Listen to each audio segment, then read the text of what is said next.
Ahoj Dominik, ďakujem, že si prišiel. Pre tých, ktorí ťa ešte nepoznajú, ale čoskoro o tebe budú mnohí ľudia vedieť a už aj vedia, pretože si spoluproducentom a spoluskladateľom platne Richarda Millera Slovenská strela, ktorá vyšla minulý rok a za ktorú ste získali české ocenenie Hudobné Andelov za najlepší slovenský album roka. Mnohí ľudia, ktorí ťa poznajú, vedia, že ty si profesionálny, vyštudovaný hudobný skladateľ, mal si vlastné hudobné projekty, mnohé z nich ešte trvajú, ale vznikali väčšinou v intimite štúdia pre priateľov a dokonca aj kapelu, ktorú si voľakedy mal, si prestal ukazovať, lebo sa pravdepodobne venuješ už niečomu inému. V každom prípade si ťa mnoho ľudí všimlo potom, ako si vystúpil s pomerne ostrým posolstvom na odovzdávaní cien Andela. Ako si zareagoval, keď si dostal ponuku od Richarda Millera a jeho okolia spolupracovať na pomerne dôležitom albume, ktorý vlastne je takou poctou k starému banketu? Tak bol som samozrejme nadšený a celé to vlastne začalo tak, že môj dobrý kamarát Remigius Klačanský, ktorého voláme Remo, s ktorým sme urobili tento album, je klávesistom a klaviristom v kapele Richarda Millera už nejaký čas. Ja sa s Remom poznám už dlhšiu dobu, študovali sme spolu hudobnú kompozíciu na VŠMU a už pred vyše rokom za mnou došiel Remo a povedal, že Richard Miller mu dal nejaké texty, ktoré sám napísal a spýtal sa ho, že či by k tomu neurobil nejakú hudbu a Remo povedal, že či by sme neskúsili urobiť spolu nejakú hudbu. On v tej dobe nejak nestíhal, nemal čas, tak ma proste do toho zatiahol a urobili sme spolu nejaké prvé demá na tie texty, poslali sme to Richardovi, on iba povedal, že pracujte ďalej, tak sme urobili potom ďalšie demá. On zase povedal, iba poslal SMS-ku, že robte ďalej a potom, keď už sme mali urobenú nejakú možno polovicu z toho albumu, tak zavolal Removi a povedal, že chce, aby sme to urobili teda celé. A čiže on vás skúšal možno na začiatku iba, hej? ja si myslím, že určite, pretože tak mňa vôbec nepoznal, Rema poznal z kapely, čiže mal k nemu nejakú dôveru a preto sa tak rozhodol, ale nepoznal jeho tvorbu. Čiže v podstate išiel do neprebádaných vôd, bol to podľa mňa veľký risk pre neho, pre také veľké meno, pre takú legendu. Takže bolo to sranda. Čo to ale znamená? Lebo to je také špecifické zadanie. Vlastne pripraviť album, ktorý má byť poctou a dokonca aj čiastočne rekonštrukciou zvukovou a atmosférickou starého banketu, ktorý bol veľkým úkazom v československej pop music, pretože bol to taký synthpop, ktorý my sme predtým vlastne poznali iba zo západnej Európy. A Richard Miller dokázal celý tento zvuk a celú tú atmosféru hudobnú preniesť do československého prostredia. Čo to ale znamená pre teba? Pretože ten album je pomerne starý, myslím ten pôvodný prvý banket. Do akej miery sa to vlastne dá ešte použiť ako zdroj inšpirácie a do akej miery ste sa potrebovali zároveň oddeliť od toho, aby ste sa nedostali iba do pozície, že imitujete vlastne pôvodný album? Práve my sme vôbec nechceli imitovať ten album, to by nemalo žiaden význam. To zadanie bolo v podstate veľmi voľné. Richard povedal, že chce proste urobiť nový album, pretože bude 40 rokov od vydania prvého albumu Bioelektrovizia, ktorý už sa dá považovať za legendárny. A nepovedal, že má to byť ako Bioelektrovizia. Jediná taká podmienka jeho bola, že nechce, aby na tom albume boli nejaké gitary. Čiže proste nás nasmeroval k tomu, že má to byť viac elektronický album. Zároveň aj z tých textov bolo jasné, že bude to nadnesenejšie, bude to niečo iné ako jeho solová tvorba z posledných rokov. No a my ako skladatelia sme podľa mňa k tomu pristúpili tak prirodzene, že až tak sme sa nad tým nezamýšľali, že snažiť sa teraz za každú cenu zreprodukovať niečo, čo urobil niekto úplne v inom kontexte, v inej dobe 40 rokov dozadu. A rozhodli sme sa, že proste veľmi prirodzene budeme komponovať skladby podľa seba, nemáme žiadne obmedzenia. Jasne. A bolo by úplne zbytočné sa snažiť to nejakým spôsobom navodiť tú atmosféru, ktorú urobili iní skladatelia a iní ľudia, ako Martin Karváš alebo Sváťo Južík. Čiže v tomto sme mali len tak niekde v pozadí, že proste budeme používať syntetizátory. No, ale to je tá vec, že ten syntipop z 80. rokov, a to sa netýka vlastne len Ríša Millera, ale to sa týka aj Depeche Mode a ďalších veľmi známych formácií, je do veľkej miery dnes, to čaro pochádza vlastne z tých starých geretov technických. To vieme, že sú ľudia, Robo Pospíš, ktorý zbiera vlastne tie kusy z 80. rokov, pretože je veľmi zložité reprodukovať vlastne ten zvuk. Vy ste túto vec ako riešili? Alebo ste si proste povedali, že nebudeme predstierať, že máme techniku z 80. rokov a urobíme to s tým, čo je dnes k dispozícii? No to je veľmi zaujímavé, lebo s tou technikou sa pracuje v podstate dodnes.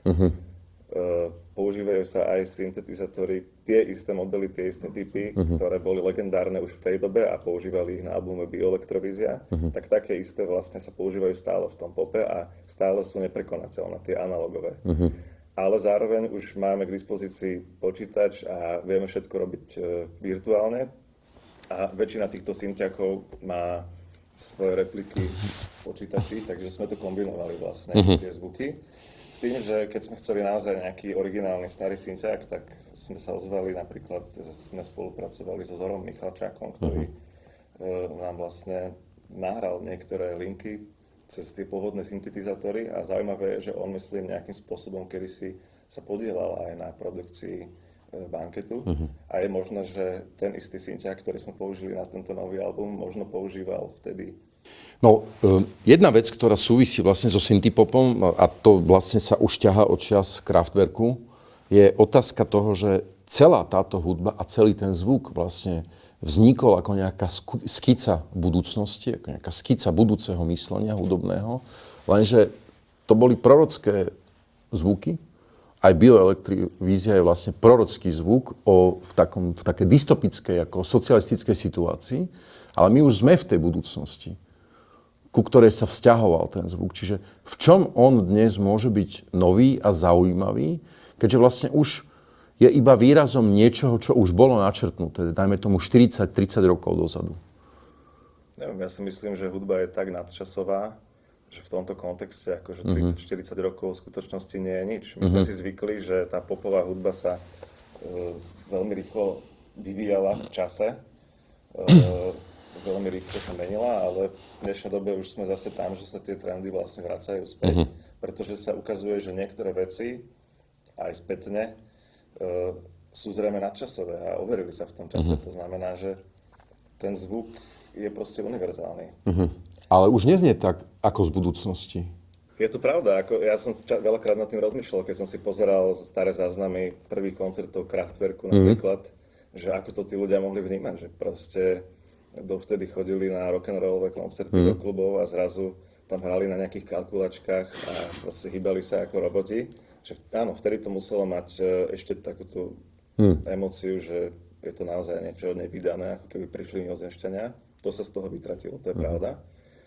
Ale je tu aj tá hudobná stránka, nie iba tá nejaká filozofická v tom, ktorá vtedy možno generovala nejakú emóciu.